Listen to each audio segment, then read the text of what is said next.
Several European countries are battling for their mountains. Germany, France and Italy are calling for a Europe-wide shutdown of ski resorts until at least the 10th of January. But Switzerland, which has already opened some pistes, and Austria are reluctant to follow suit.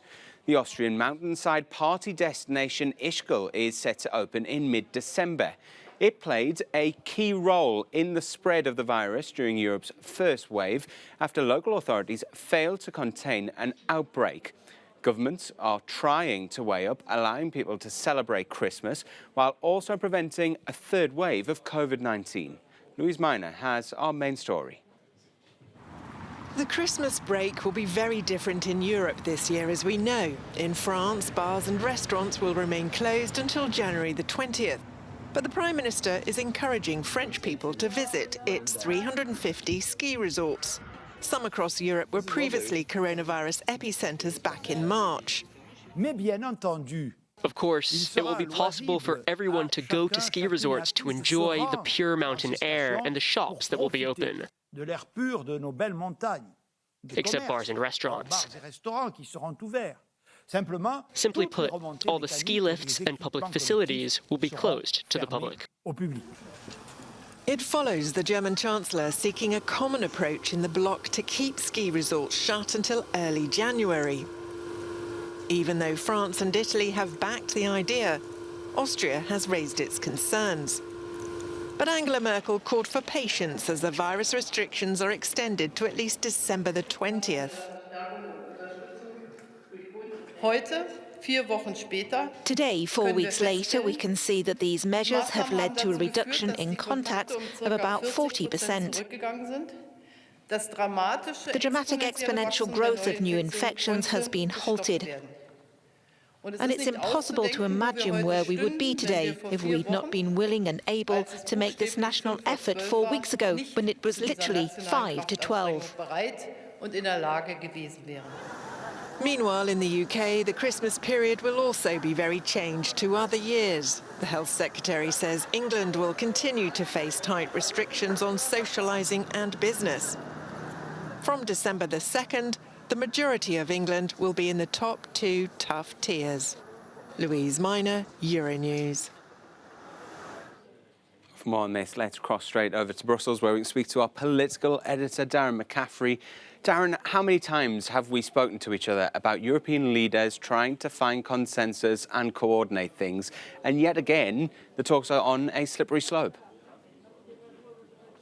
Yeah, they really are, Oliver, and you've kind of got these countries now pitted against each other in many regards, with Germany, Italy and France seemingly on one side, Austria and Switzerland on the other. And it's pretty clear, you know, from those leaders who do not want to see these ski resorts reopen, it is for a reason. They say that when you look at what happened last year, the virus essentially started to spread on a big scale because of ski resorts. That should not be allowed to happen again this time round. And many people also looking back at what happened over the summer holidays when lots of people travelled throughout Europe, didn't they? And they unfortunately brought the virus with them, and with millions of people expected to travel again at Christmas.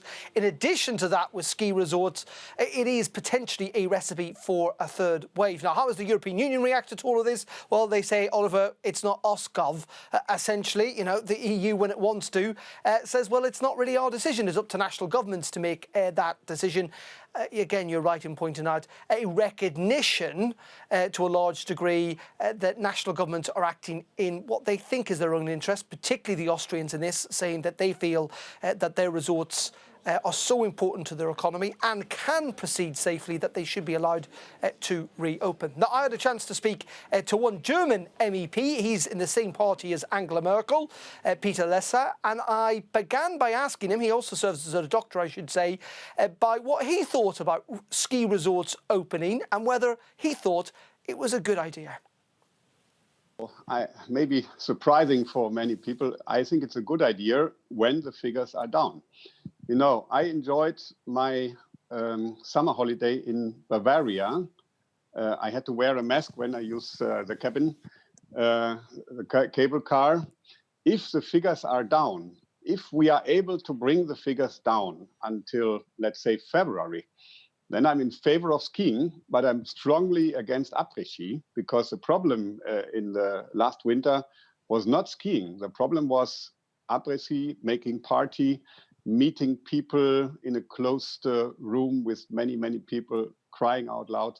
So I'm not against skiing when the figures go down. So first we need to bring the figures down. But isn't the problem, though, that during the summer, lots of people did go on those summer holidays, and we know that in part has led to this second wave, because we've seen strains that were in Spain, for example, of the virus are now all over Europe.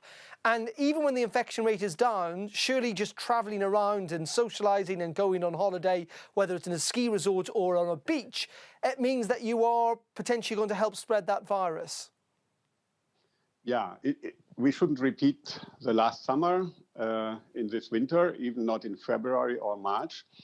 But first of all, we see the first positive effects of the vaccine in February and March. When we have vaccinated a big part of the risk groups, it will be better. And then we need to be more able to control who is going where and what are the risks. But to go skiing, it is outside, and anyhow, it's unhealthy to not keep a distance when you are skiing.